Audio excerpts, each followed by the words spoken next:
Yan. So meron siyang pick up. Testing natin sa mic check tayo. So what's up guys, welcome back sa ating panibagong video. So ngayon guys, dahil may nag-request na testing daw natin yung X-Dubo tuner sa outdoor. So ito na, testing natin to sa outdoor talaga. Yan, open area. So kasama natin dito yung asawa natin. Yan, nandito yung X-Dubo. So bubuksan natin guys. So bali nandito pala tayo guys, no, sa tabing dagat. Ayan. So open area po ito. So testing natin dito yung ating X-Dubo tuner. Ayan. So ito guys yung ating X-Dubo tuner na merong 200 watts max power. Ayan. So last video na review na natin to, tapos na testing sa loob ng bahay natin. So ngayon dito tayo sa open area. Yan. So bali yung belt nito is kinabit ko na to. Dito yung kaniyang dalawang wireless microphone. Testing na rin natin guys yung microphone dito. Yan. So ito, kinabit ko kasi yung belt nito guys. Yan. So balik muna natin. Balik muna natin kasi testing tayo sa audio. Pag tapos natin testing sa audio, yung wireless naman. Ayan. So maganda rito is meron po itong kasama na belt. Yan, pwede natin to malagay sa balikat natin. Yan. So yan guys, oh. Ayan. So last video guys, hindi pala natin na isa-isa to papakita. So review natin dito guys sa upper side. So nandito pala yung kaniyang main volume sa MP3 kung gagamit tayo sa Bluetooth, USB. So ito yung main volume sa music. So kagandahan dito is meron po siyang tone control sa music. Ito yung bass tsaka treble. So meron din tong instrumental volume kung gagamit tayo sa gitara. Ito. Yan, kasi sa likuran nito guys, meron po itong input sa gitara. Yan, papakita natin sa likuran. Yan, ito po yung input ng gitara. Kung gagamit tayo ng gitara or ibang instrument or drums. Yan. So meron siyang 3.5 mm jack input, tsaka ito instrumental input. Yan, dalawa. Tig-dalawa po sila, tapos yung USB. Tsaka memory card. Direct na to, paslak tayo memory card dito kapag gagamit tayo. Tsaka ito naman yung Type-C charging outputs niya.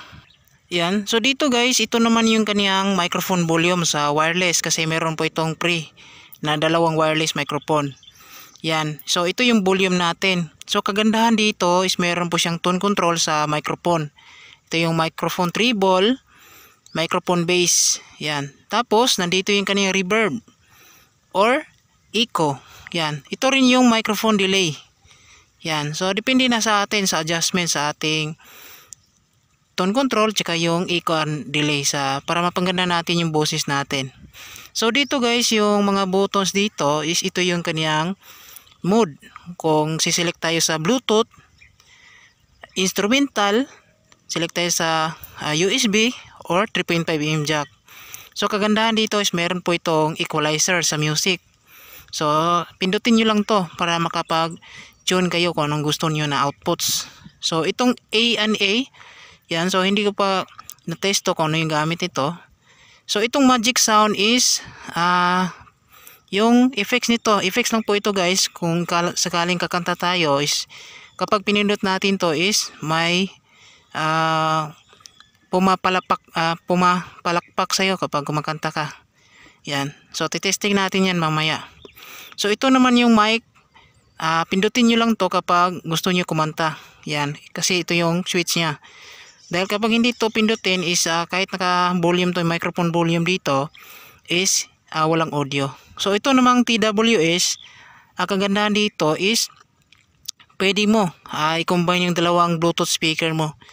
Yan. Pindutin nyo lang tong TWS. So dito guys, ito naman yung control or pause and play sa ating music. Dito na side is yung prev para sa music natin, tsaka next para sa music natin. Ayan. So overall ito na yung full review sa upper side ng X-Dubo tuner. So dito ito yung sensor sa ating remote control, kasi meron po itong remote control. Yan, makita natin dalawang subwoofer sa harap, dalawang mid-range or tweeter. Ayan. So sa likuran guys, ito siya. Ayan. So dalawang woofer din sa likuran. So total of 200 watts outputs. Ayan.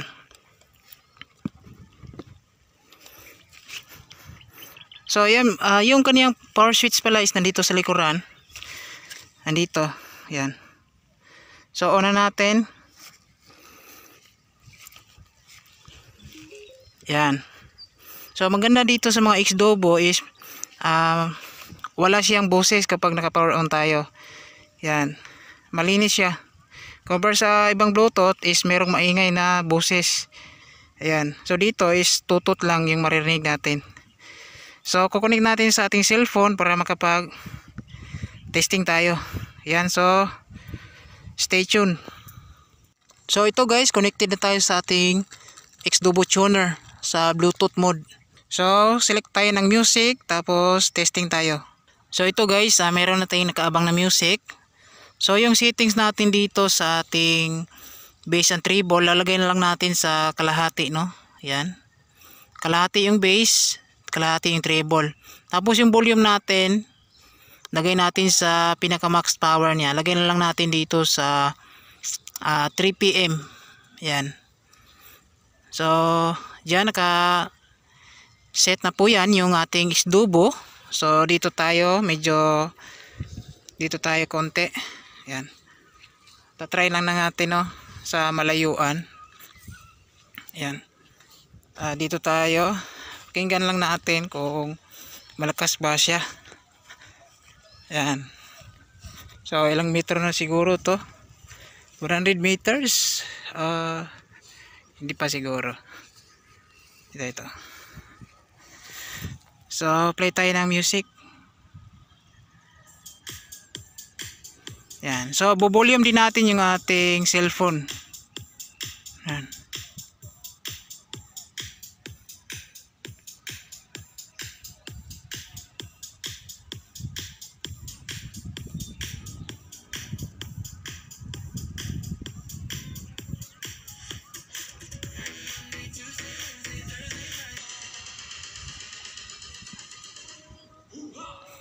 So naka cross digit tayo.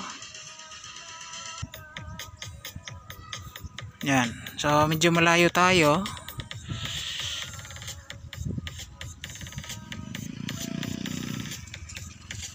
So lapitan natin. Yan. So sa outdoor guys, hindi siya ganoon kalakas, no? Yan. Pero kapag nilapitan natin, kung ginagamit no sa outdoor pang family bonding, pwede siya pag malapitan lang yung speaker natin. Pero kapag sa malayo, medyo mahina lang yung tunog sa malayo, no? Ito siya sa malapit. Yan. Try natin i-pull. Yan. So ito yung max volume niya.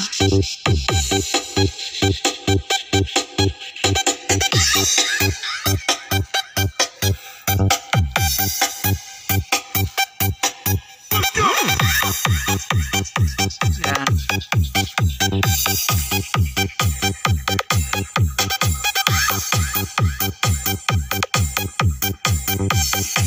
Yan. So yan yung tunog niya sa malapit. So kung dito na, medyo hihina yung tunog niya, no? Hihina yung dinig natin.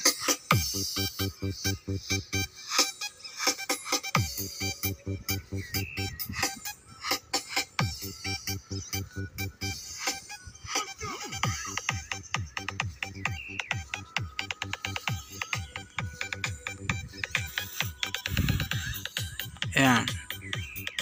So maganda lang siya sa indoor pala mga guys. Ayan. pag sa outdoor, okay siya sa outdoor basta nasa tabi lang kayo ng Bluetooth speaker. Yan.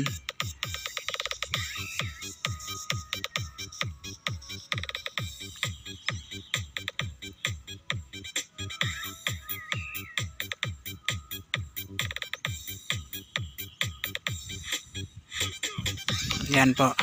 So try natin yung wireless kung malayo ba yung pick up niya. Yan.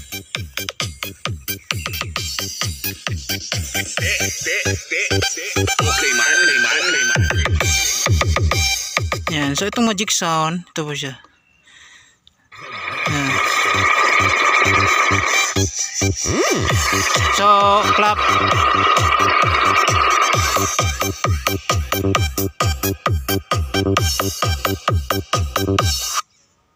Yan, so ito siya. Yan yung function ng magic sound. Yan, so titesting natin yung wireless, no, kung malayo ba yung pick up niya. Yan, so tanggalin muna natin kasi nandito yung mic natin.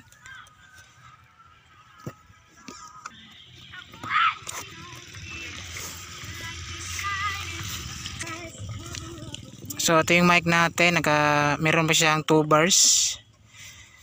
Yan. Yan. So kapag gamit tayo sa wireless microphone, pindutin natin to. Yan, so kailangan meron siyang ilaw, no.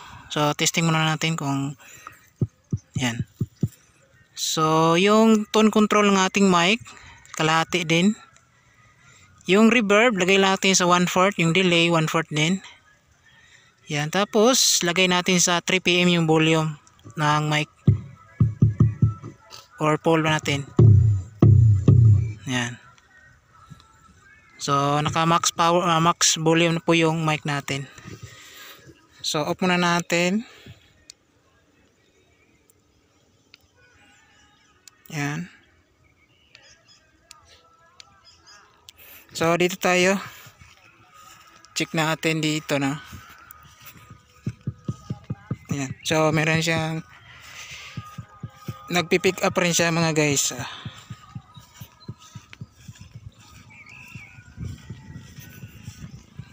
Yan. So dito medyo malayo na siya. So meron siyang pick up. Testing natin sa mic check tayo. Check, check, hey, check. Testing, check, 1 2 3. Check, hey, check, 1 2. Hey, test, hey, sound check, test, hey, check. So okay din yung mic niya, no? Medyo malayo ang pick up. Tapos malakas din siya yung mic. Yan. Dito. Baka dito. Try natin dito. Check. Hey. Check. Check. Hey. Check. Check. Sound. Check. Hey. Check. Test. Check. Testing. Check. Yan. So malakas din yung sagap ng signal ng wireless microphone ni X-Dubo Tuner. Yan, so kung kakanta naman tayo, hindi naman medyo malayo yung distance natin. So kapag kumakanta tayo is malapit lang naman tayo sa ating Bluetooth speaker. Lalong lalo na kapag nagbabanding tayo sa pamilya natin. So mga labing layo is ganito siguro. Yan. So para sa atin okay naman yung mic niya. Malakas yung sagap ng pick up. Yan, so sa audio lang niya is kapag malayo na tayo is hindi siya ganoon kalakas sa malayo, no. Yan, so good po siya sa malapitan. Tsaka okay siya sa indoor. Yan, pwede sa outdoor pero kailangan nasa malapit ka ng Bluetooth speaker mo para ramdam mo talaga yung lakas. So yun lang guys, yung video natin, ligpit na natin to. Yan. Yan, so maraming salamat pala guys sa mga viewers natin. Yan, God bless po sa ating lahat, no. So yan lang po yung video natin. Bye bye.